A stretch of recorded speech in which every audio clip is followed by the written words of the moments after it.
Assalamualaikum warahmatullahi wabarakatuh. Berjumpa kembali dengan saya Ibu Tri Lestari Dewi dengan mata pelajaran Pendidikan Agama Islam dan Budi Pekerti.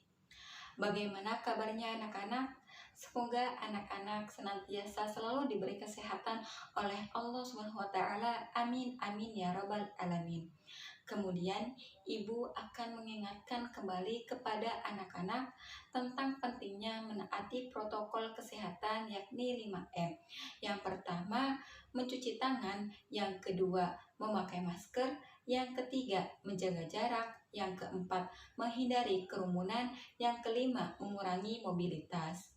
Kemudian, anak-anak, hari ini kita akan belajar bersama dengan materi yakni lebih dekat kepada Allah dengan mengamalkan sholat sunnah. Dan dengan mempelajari materi hari ini, Ibu harap anak-anak dapat menjelaskan yang pertama, anak-anak dapat memahami pengertian sholat sunnah. Yang kedua, anak-anak dapat memahami pengertian sholat sunnah berjamaah. Dan yang ketiga, anak-anak dapat menyebutkan dan menjelaskan macam-macam dari sholat sunnah berjamaah. Kemudian, baiklah anak-anak, sebelum masuk ke materi, marilah kita berdoa. Berdoa sebelum belajar dimulai.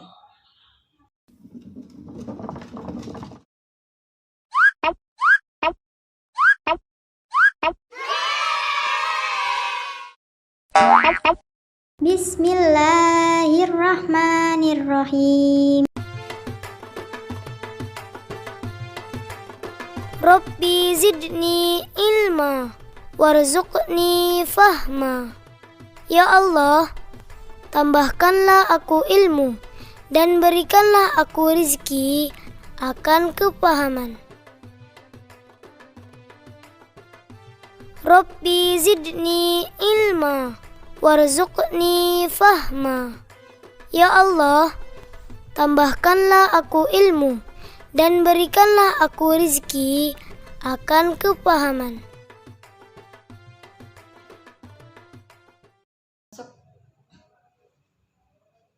Baik, materi yang pertama itu ada pengertian sholat sunnah. Sholat sunnah adalah sholat yang dianjurkan untuk mengerjakannya. Orang yang melaksanakan sholat sunnah akan mendapatkan pahala dan kemuliaan dari Allah Subhanahu wa taala. Namun, jika seseorang tidak melaksanakan sholat sunnah, maka ia tidak berdosa dan ia juga tidak mendapatkan pahala dari Allah Subhanahu wa taala. Kemudian, dalam melaksanakan sholat sunnah, Rasulullah Shallallahu Alaihi Wasallam memberikan teladan dengan kemuliaan. Beliau juga selalu melaksanakan seperti sholat sunnah, duha, rawatib, witir, dan lain sebagainya. Kemudian, di antara sekian banyaknya sholat sunnah, ada yang ditekankan untuk dikerjakan secara berjamaah, ada juga yang dikerjakan secara munfarid atau yang dikerjakan itu secara sendiri. Kemudian ada juga yang dikerjakan secara berjamaah atau munfarid. Kemudian ada pengertian sholat sunnah berjamaah. Sholat sunnah berjamaah ialah sholat sunnah yang dikerjakan secara bersama atau dilakukan secara berjamaah. Kemudian, pernahkah anak-anak melaksanakan sholat sunnah secara berjamaah? Ya, tentunya kalian pernah melaksanakan sholat sunnah secara berjamaah, yakni pada hari raya Idul Fitri dan Idul Adha. Kemudian, apa saja sih macam-macam sholat sunnah secara berjamaah? Nah, yang pertama itu ada sholat Idul Fitri, yang kedua sholat Idul Adha, yang ketiga sholat kusuf atau gerhana matahari, yang keempat sholat khusuf atau sholat gerhana bulan, dan yang terakhir itu ada sholat istisqa atau sholat meminta hujan. Nah, yang pertama itu ada sholat Idul Fitri. Sholat Idul Fitri adalah sholat sunnah yang dilaksanakan atau sholat sunnah 2 rakaat yang dilaksanakan pada hari raya Idul Fitri.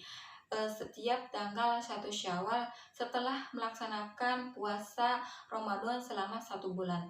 Hukum melaksanakan sholat sunnah Idul Fitri ini yaitu sunnah muakkad yang artinya sangat dianjurkan. Kemudian id artinya kembali.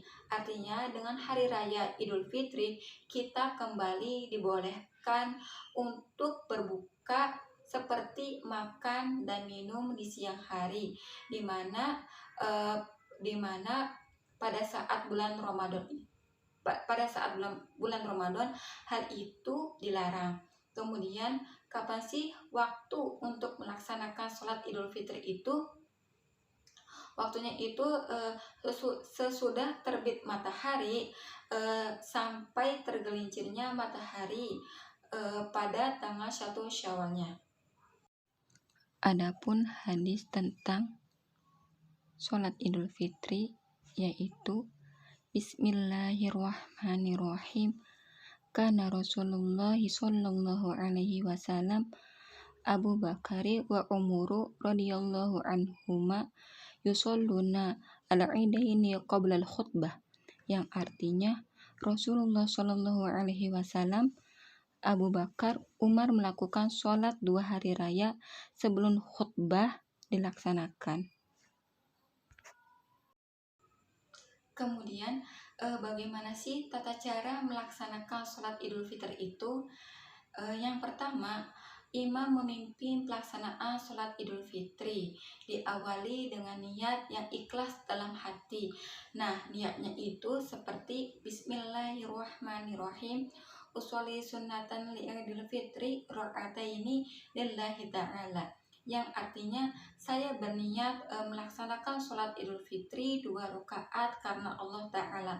Kemudian yang kedua itu pada rakaat pertama sesudah membaca doa iftitah, kemudian bertakbir sebanyak 7 kali sambil mengangkat tangan. Di sela takbir 1 dan lainnya itu disunahkan membaca tasbih, yakni subhanallah walhamdulillah wala ilaha illallah wallahu akbar, yang artinya maha suci Allah, dengan segala puji bagi Allah, tiada Tuhan melainkan Allah, Allah maha besar. Kemudian yang ketiga itu setelah takbir 7 kali kemudian membaca tasbih tersebut, dilanjutkan membaca surat Al-Fatihah dan membaca surat pilihan yang ada dalam Al-Quran. Namun yang diutamakannya itu surat Qaf atau surat Al-A'la. Kemudian yang keempat, pada rakaat kedua setelah takbir berdiri, kemudian membaca takbir 5 kali sambil mengangkat tangan, dan di antara takbir itu disunahkan membaca tasbih, dan setelah itu membaca surat Al-Fatihah dan membaca surat pilihan lainnya. Namun yang diutamakannya itu surat Al-Qamar atau surat Al-Ghasyiyah. Kemudian yang kelima itu setelah sholat Idul Fitri ditutup dengan salam. Kemudian khatib mengumandangkan khutbah sebanyak 2 kali. Khutbah yang pertama itu dibuka dengan takbir sebanyak 9 kali, dan khutbah yang kedua itu dibuka dengan takbir sebanyak 7 kali. Kemudian ada pula yang melaksanakan khutbah hanya 1 kali. Nah, setelah kita melaksanakan sholat Idul Fitri, disunahkan untuk bersalam-salaman dengan tetangga ataupun jamaah yang lainnya, agar kita saling memaafkan lahir dan batin. Kemudian yang kedua itu ada sholat Idul Adha. Sholat Idul Adha adalah sholat sunnah yang dilaksanakan pada hari raya Kurban atau hari raya Idul Adha. Sholat ini dilaksanakan pada pagi hari tanggal 10 Zulhijjah, bertepatan dengan pelaksanaan rangkaian ibadah haji di Tanah Suci. Hukum melaksanakan sholat sunnah Idul Adha ini yaitu sama dengan seperti sholat Idul Fitri, yakni sunnah muakkad atau sangat dianjurkan. Nah, hampir semua ketentuan sholat Idul Fitri ini sama dengan sholat Idul Adha. baik menyangkut pelaksanaannya, hukumnya, dan tata caranya. Adapun perbedaannya hanya pada niatnya.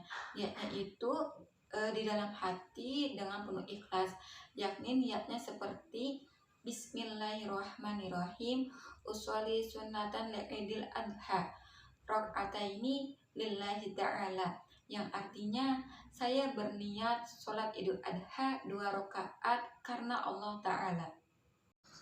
Kemudian ada dalil nakli yang menjelaskan tentang sholat idul adha, yaitu a'udzubillahi minasyaitonirrajim, bismillahirrahmanirrahim, fasholli lirabbika wanhar, yang artinya maka dirikanlah sholat karena Tuhanmu dan berkorbanlah. Quran Surat Al-Kautsar ayat 3. Yang ketiga ada sholat khusuf atau sholat gerhana matahari. Sholat sunnah khusuf ini adalah sholat sunnah yang dilaksanakan ketika terjadi gerhana matahari. Nah, hukum melaksanakan sholat khusuf ini yakni sunnah muakkad atau sangat dianjurkan. Kemudian kapan sih kita melaksanakan sholat khusuf ini? Yakni ketika mulai terjadinya gerhana matahari sampai matahari itu kembali tampak utuh seperti semula. Nah, kemudian bagaimana sih tata cara pelaksanaan sholat khusuf ini? Yang pertama itu kita berniat untuk sholat khusuf, sholat gerhana matahari. Sholat ini dilakukan dengan ikhlas dalam hati. Nah, niatnya itu seperti Bismillahirrahmanirrahim, uswali sunnatal khusufi rakaataini lillahi ta'ala. Saya berniat sholat gerhana matahari 2 rakaat karena Allah Ta'ala. Kemudian yang kedua itu setelah takbiratul ihram, kemudian membaca doa iftitah, lalu membaca surat Al-Fatihah dan dilanjutkan dengan membaca surat-surat yang panjang. Kemudian yang ketiga itu ruku yang lama. Nah, ruku yang lama dan panjang dengan membaca tasbih sebanyak-banyaknya. Kemudian yang keempat i'tidal dengan mengucapkan sami Allahu liman hamidah dengan kembali tangan bersedekap. Kemudian yang kelima itu membaca surat Al-Fatihah dilanjutkan dengan membaca surat Al-Quran yang lainnya. Kemudian yang keenam, kembali melakukan ruku yang panjang dengan membaca tasbih sebanyak-banyaknya. Yang ketujuh, i'tidal dengan mengucapkan sami Allahu liman hamidah. Kemudian yang kedelapan itu sujud seperti biasa, tetapi sujudnya agak dipanjangkan dibanding sholat seperti biasanya. Kemudian yang kesembilan, duduk di antara 2 sujud seperti biasa. Yang ke-10, sujud yang kedua agak dipanjangkan. Nah, yang ke-11 ini bangkit menuju rakaat yang kedua, kemudian melaksanakan rakaat yang kedua sebagaimana rakaat yang pertama yang telah dilakukan. Kemudian yang ke-12 itu pada sujud yang terakhir rakaat kedua dianjurkan untuk memperbanyak istighfar dan tasbih, memohon ampunan kepada Allah Subhanahu wa Ta'ala. Kemudian yang ke-13 itu setelah melaksanakan sholat, imam atau khotib berdiri menyampaikan khutbah dengan pesan yang intinya gerhana adalah salah satu kejadian yang menunjukkan kekuasaan Allah Subhanahu wa Ta'ala yang memiliki kekurangan dan kelebihan. Kemudian yang keempat itu ada sholat khusuf atau sholat gerhana bulan. Sholat sunnah khusuf adalah sholat sunnah yang dilaksanakan ketika terjadi peristiwa gerhana bulan. Hukum melaksanakan sholat ini adalah sunnah muakkad. Kemudian kapan sih waktunya? Waktu sholat gerhana bulan mulai terjadinya gerhana bulan sampai bulan tampak utuh seperti semula. Kemudian tata cara pelaksanaannya itu hampir sama dengan pelaksanaan sholat gerhana matahari. Nah, yang membedakannya itu adalah bunyi niatnya. Niatnya itu harus dilakukan dengan ikhlas di dalam hati. Jika diucapkan, maka bunyinya seperti Bismillahirrahmanirrahim. Uswali sunnatal kusufi rakaataini lillahi ta'ala. Yang artinya, saya berniat sholat gerhana bulan 2 rakaat karena Allah Ta'ala. Kemudian yang kelima itu ada sholat istisqa atau sholat meminta hujan. Sholat sunnah istisqa adalah sholat sunnah 2 rakaat yang dilaksanakan untuk memohon diturunkan hujan pada saat terjadi kemarau yang berkepanjangan sehingga sulit untuk mendapatkan air. Kemudian sebelum dilaksanakannya sholat istisqa diharapkan untuk berpuasa selama 4 hari secara berturut-turut. Kemudian bertaubat kepada Allah SWT dari segala kesalahan dan dosa, serta menghentikan segala bentuk perbuatan seperti maksiat, serakah, dan merusak lingkungan. Kemudian bagaimana sih tata cara pelaksanaan sholat istisqa? Nah, yang pertama itu setelah semua bersiap untuk sholat, muazin tidak perlu mengumandangkan azan dan iqamah. Cukup dengan seruan as-sholatu jamaah. Kemudian yang kedua itu sholat sunnah dilaksanakan seperti sholat sunnah yang lainnya. Setelah membaca surat Al-Fatihah, kemudian dilanjutkan untuk membaca surat-surat yang panjang. Kemudian yang ketiga atau yang terakhir itu setelah salam, khotib membaca 2 khutbah. Pada khutbah yang pertama dimulai dengan membaca istighfar 9 kali dan yang kedua dimulai dengan membaca istighfar sebanyak 7 kali.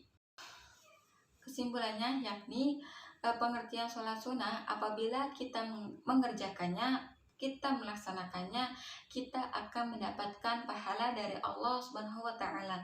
Namun apabila kita tidak melaksanakannya, berarti kita tidak akan mendapatkan apa-apa dari Allah Subhanahu wa Ta'ala. Kemudian sholat sunnah berjamaah yakni sholat sunnah yang dilaksanakannya atau yang dikerjakannya itu secara bersama atau secara berjamaah. Kemudian macam-macam sholat sunnah berjamaah yakni sholat Idul Fitri, sholat Idul Adha, sholat kusuf atau sholat gerhana matahari, kemudian sholat khusuf atau sholat gerhana bulan, yang terakhir itu ada sholat istisqa atau sholat meminta hujan.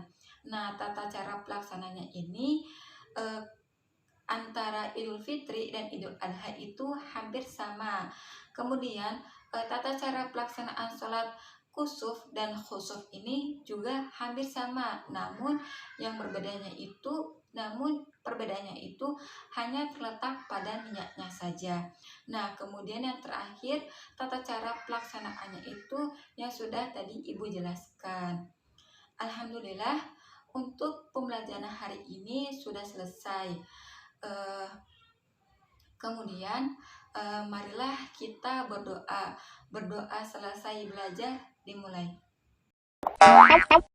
Bismillahirrahmanirrahim. Doa sesudah belajar. Assalamualaikum kawan-kawanku. Nah, kita sudah selesai belajar. Semoga ilmunya bermanfaat ya. Ayo kita berdoa.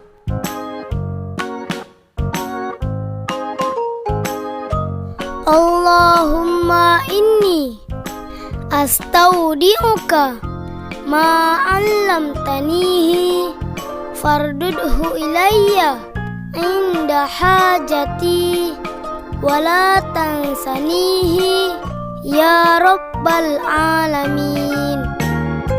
Ya Allah, sesungguhnya aku menitipkan kepada Engkau ilmu-ilmu yang telah Engkau ajarkan kepadaku, dan kembalikanlah kepadaku sewaktu aku butuh kembali, dan janganlah Engkau lupakan aku kepada ilmu itu, wahai Tuhan seru sekalian alam. Alhamdulillah. Kemudian Ibu cukupkan, kurang lebihnya mohon maaf. Wassalamualaikum warahmatullahi wabarakatuh.